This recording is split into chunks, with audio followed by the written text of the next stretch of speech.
that I thought Kamala Harris needed to do more interviews. She needed to do 60 Minutes. I said, I begged the campaign, please do the Howard Stern show. I mean, we had Quentin Fulks, campaign deputy manager, on, and I said, will she do Fox News? I asked him that. And I said, Joe Rogan, and she did Fox News yesterday. In fact, I mentioned she should probably go on with Bret Baier. Now, I have my criticisms of the way Bret conducted that interview, but I didn't think he was way out of line. You know, he pushed back a lot. He probably interrupted a little bit too much, but I thought Kamala Harris did a really good job and she held her own. I think she should do Sean Hannity's show. I think she should do more. I think she's more than capable. And I thought she did a really, really good job. And as I mentioned, I thought Donald Trump's Univision event yesterday could not have gone any worse. So we're going to talk about that. There's a lot to get to. You know, and listen, Kamala Harris went into the lion's den. There's no question about that. And I thought she did well, and I thought she stood tall. I really did. Bret Baier tried to get her in a lot of gotcha moments. And I thought she did a really good job of turning everything back on Donald Trump and holding him accountable for the economy that he left them, so on and so forth. And I don't believe she took the bait at all in any of these questions. The first question by Bret Baier was about the border. And that went on for quite some time, at least 10 minutes. This was only about a 27-minute interview. And for at least 10 minutes, they talked about the border. He asks his first question, and then Harris is trying to answer the question, and Bret Baier interrupts her multiple times. Have a listen to this exchange. System. Yes, ma'am. It was called the U.S. Citizenship Act of 2021. Exactly. It was essentially a pathway to citizenship for the. Yes, ma'am. May I finish responding, please? But you have to let me finish. You had the White House and the House and the Senate, and they didn't bring up that bill. I'm responding to the point you're raising, okay, and I'd like to finish. Yes, ma'am. Now, I think it's important to note that when you look at the issues that we are facing at the border, this didn't happen overnight. It's important to note that this has been going on for decades, decades and decades and decades. Donald Trump didn't fix anything. Now, if you want to make the argument, as many MAGA supporters do, that there were more illegals crossings at the border than there were in the Trump administration, here's the bottom line. We're coming out of a global pandemic. There are people that are in dire straits. Doesn't mean that we can't do a better job at the border. But it goes back to what I always say. We had this border bill that was put in place. We had the border bill that was put in place, and Donald Trump picked up the phone and he told MAGA Republicans in the Senate to not vote for the bill. So on one hand, if you want to complain about the border and the crisis we have at the border, that's one thing.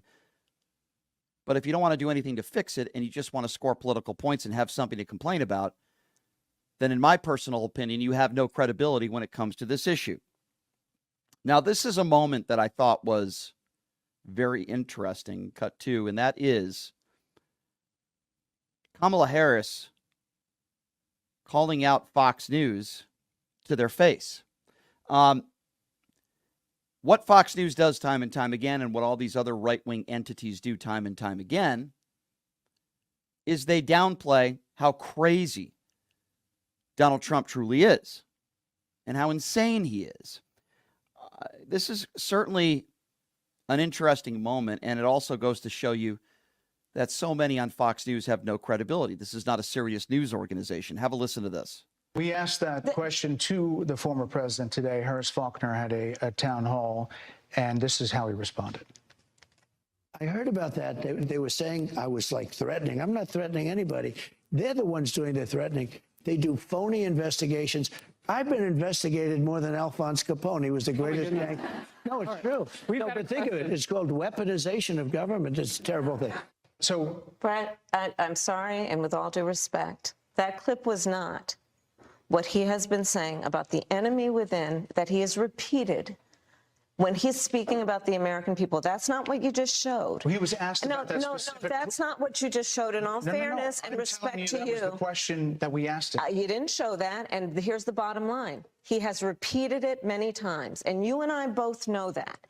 And you and I both know that he has talked about turning the American military on the American people. He has talked about going after people who are engaged in peaceful protest. He has talked about locking people up because they disagree with him. This is a democracy. And in a democracy, the President of the United States, in the United States of America, should be willing to be able to handle criticism without saying he'd lock people up for doing it. And this is what is at stake, which is why you have someone like the former chairman of the Joint Chiefs of Staff saying what Mark Milley has said about Donald Trump being a threat to the United States of America. And there is a situation, once again, Fox News with zero credibility, that is not playing the entire audio of the things that Donald Trump has said when it comes to taking our military and using them against the left. Those are statements that Donald Trump has made recently. But of course, Fox News edits and uses that clip right there and try to make the case that, well, this is all he said, Madam Vice President. And I am so glad that she called out Bret Baier, that she called out Fox News, because they're lying. And I am so sick of people out there saying, oh, well, she's not going to be doing anything different than what Joe Biden has implemented. First of all, that's, again, another right-wing talking point. But let's just hold off for a moment. Kamala Harris is a different person. I believe she's going to be a different president. What did Joe Biden do that was so awful? I'm just curious in the last 4 years. What has he done? Well, manufacturing jobs way up. Unemployment numbers the lowest they've been in 50 years. He took over a horrendous economy that Donald Trump left him. You look at everything that's going on. You look at everything. And it's very, very simple. And it's very easy to pinpoint the accomplishments of the Biden administration. But this is the point in the interview where Bret Baier says, are you going to be the next Joe Biden? Have a listen. So you're not Joe Biden, you're not Donald Trump, but nothing comes to mind that you would do differently? Let me be very clear. My presidency will not be a continuation of Joe Biden's presidency. And like every new president that comes in to office, I will bring my life experiences, my professional experiences, and fresh and new ideas. I represent a new generation of leadership. I, for example, am someone who has not spent the majority of my career in Washington, D.C. I invite ideas, whether it be from the Republicans who are supporting me, who were just on stage with me minutes ago, and the business sector, and others who can contribute to the decisions that I make about, for example, my plan for increasing the supply of housing in America and bringing down the cost of housing, addressing the issue of small businesses, which is about working with the private sector to bring more capital and access to capital to our small business leaders, including my plan for a $25,000 down payment assistance for first-time home buyers. So there you go. Kamala Harris is her own person. She is not going to be doing everything identical to what Joe Biden has done.